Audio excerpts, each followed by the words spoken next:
Hello everyone, welcome to this morning's video. Yeah, I have been a bit busy with stuff, and this one was from last week. This book, I don't know whether to change it to a vlog video or what do you think? Anyway, something different. So this one I have read. I have got the disc, and it's quite an old story. It's called Tess of the D'Aubervilles. It's by Thomas Hardy. So it's got the nice pretty flowers on it. So I will show you. I'll read a bit out for you.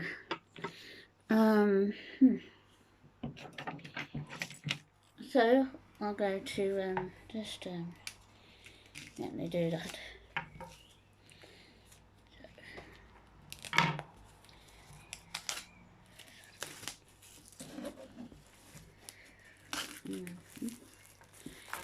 That's quite easy to do.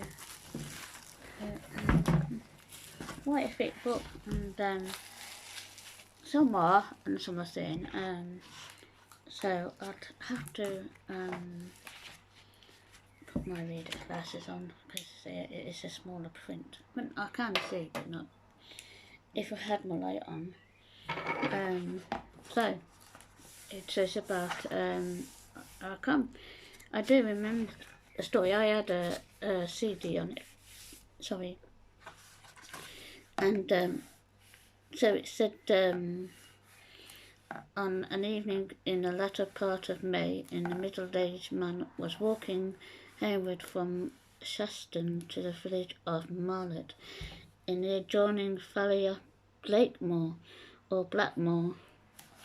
I'd have to look all these geography things up. So the pair of the legs that carried him were ricketed, and there was a bias in the gait which inclined him somewhat to the left of the straight line. He occasionally gave a smart nod, as if in confirmation of some opinion, though he was not thinking of anything in particular. An empty egg basket was slung upon his arm. The nap of his hat was ruffled, a patch being quite worn away. Worn away at its brim, where his thumb came in taking it off. Presently he was met by an elderly person, astride on the ground, grey mare, who, as he rode, hummed a wandering tune. "Good night, Tia," said the man with the basket. "Good night, Sir John," said the person. The pedestrian, after another pace or two, halted and turned around. "Now, sir, begging your pardon, we may last market day on the road about time. I said good night, and you made reply good night, Sir John, as now." "I did," said the person, "and once before that, near a month ago I may have." Yeah, so there you go. "No, thank you, not this evening, Derbyfield. You've had enough already." Concluding this, the person rode on his way, with doubts as to him direction in retailing the curious bit of law. When he was gone, Derbyfield walked a few steps in profound reverie, and then sat down upon the grass bank by the roadside, depositing his basket before him. In a few minutes a youth appeared in the distance, walking in the same direction as that which had been pursued by Derbyfield. The latter, on seeing him, held up his hand, and the lad quickened his pace and came near. "Boy, take up the basket. I want to go on an errand for me." The lad stripping forward. "You be you, then John Dubberfield, to order me about and call me boy." "Yeah, you know my name as well as I know yours." "Do you do that? That's the secret, that's the secret. Now obey my orders and take the message. I'm going to change Iwi. Well, Fred, I don't mind telling you that the secret is that I'm one of the noble race. It has been just found out by me. This presents afternoon PM."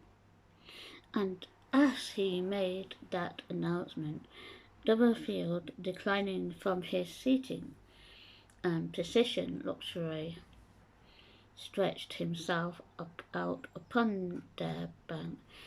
Among the daisies, the lad stood before Doublefield and contemplated his length from the crown to toe. "Sir John of Umbervale, that's who I am," I continued. "The protestment that is if knights wear bonnets." Unusual words, aren't they? "Which they be, they 'tis recorded in history. All about me. There's no of such a place, lad, as Kingsbury, sub Greenhill. East I've been there to Greenhill Fair. Market days, probably in some parts of the country. Well, under the church of the city, there lie, 'tis a city, told ya. The place I made leastwise twiddling when I was there, 'tis a little one-eyed blinking sort of place." Okay. "Never you mind the place, boy. That the question before us. Into the church of that there parish lies my ancestors, hundreds of them, in coats of mail and jewels, in get-lead coffins, weighing tons and tons. There's not man in the country, so South Wessex, told ya, that's got grand and noble Skildstone in his family than I." Well, they're quite rich back then, weren't they? Anyway, so different kind of language, isn't it?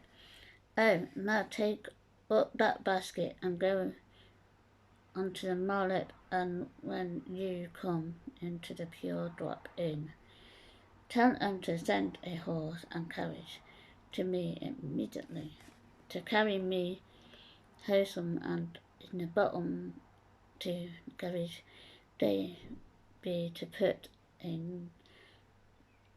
noggin rim in a small boat and chalk it off in my account." I'm not doing too bad since it's kind of a country way of talking. And when you're done that, go onto my house with the basket and tell my wife to put away that washing because she needs to finish it. And wait till I come home.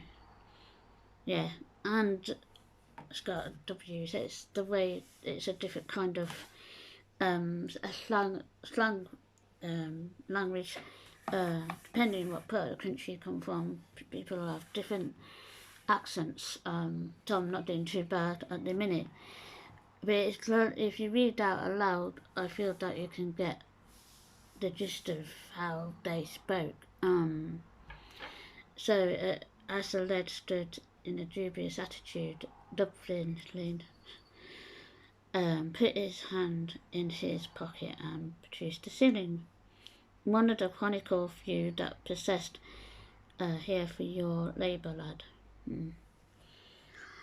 Well,